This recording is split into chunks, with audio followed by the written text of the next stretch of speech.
പോയി. ശരിക്കും ഞങ്ങൾ ശരിക്കും ആഗ്രഹിച്ചായിരുന്നു ചേച്ചിയും കൂടെ ഉണ്ടാകുന്നത്. ഇപ്പൊ മിസ് ചെയ്യുന്നുണ്ട്. പക്ഷെ ഇതിനു മുമ്പ് ഞാൻ 3 പേരെ ഒന്നിച്ച് കണ്ടിട്ടുള്ളതുകൊണ്ട് ആ ഒന്നിച്ച് 3 പേരെയും കാണുമ്പോൾ നമുക്ക് പെട്ടെന്ന് ദൂരം നിന്ന് കാണുമ്പോൾ വ്യത്യാസം അറിയില്ല കേട്ടോ.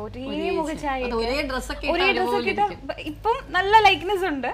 അപ്പൊ ഈ ഒരു കാഴ്ചയിലുള്ള ഒരു സാമ്യം ഇല്ലേ, അത് സ്വഭാവത്തിലുണ്ടോ? അതാണോ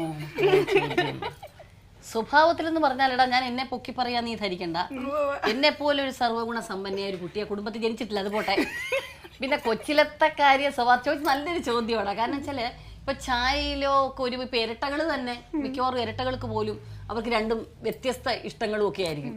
ഞങ്ങളെ സംബന്ധിച്ച് ഈ കുഞ്ഞിലെ ഫസ്റ്റ് കാർത്തുവാണല്ലോ, കലമൂടി ജനിച്ച് ഞങ്ങൾ തമ്മിൽ 1.25 വയസ്സ് വ്യത്യാസമേ ഉള്ളൂ.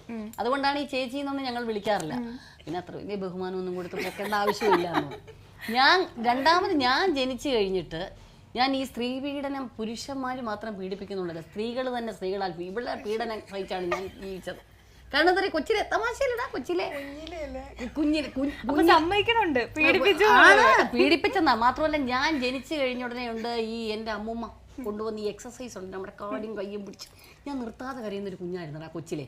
ഒട്ടും കാരണം നിർത്തത്തേയില്ല. കാരണം എന്നെ ഇവർ പീഡിപ്പിച്ചാണ് ഞാൻ കരഞ്ഞ് എൻ്റെ വാശി. എത്രയോ പേര് പ്രാർത്ഥിച്ചിട്ടൊക്കെ ഉണ്ട്. ഈ കന്യാസ്ത്രീ അമ്മമാരൊക്കെ വന്ന് എൻ്റെ തൊട്ടിന് ചുറ്റി നിന്ന്, ഈ കൊച്ചെന്തിനാ കരയുന്ന അറിയൂടാ, കരയുന്ന ഇതാ. പിന്നെ ഒരു കുറുക്ക് തീറ്റി, അമ്മ ഒരു പീഡനം ഒരു വശത്ത്, അമ്മൂമ്മയുടെ പീഡനം മറുവശത്ത് കൂടെ ഇതെന്തെന്നറിയാം ചെയ്യുന്ന. അതാണ് പറയുന്നത്, ഒരു മൂത്ത കുട്ടി എങ്ങനെയല്ല ഇവിടെ ദ്രോഹിച്ചെന്നുള്ള. കിടക്കുന്ന എൻ്റെ നെഞ്ചിൽ കൂടെ ചാടി അപ്പുറത്തൂടെ കയറി. എന്നിട്ട് അവിടെ എക്സസൈസ് ആണ്, രാവിലെ കാലിൻ്റെ എക്സസൈസ് കൊടുക്കുകയാണ്. എന്നിട്ട് വീണ്ടും മലന്ന് കിടക്കുന്ന എൻ്റെ നെഞ്ചത്ത് കൂടെ ചവിട്ടി.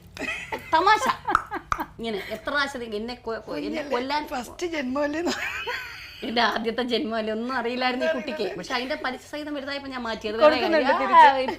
ഇപ്പോഴും കൊടുത്തോണ്ടിരിക്കാം.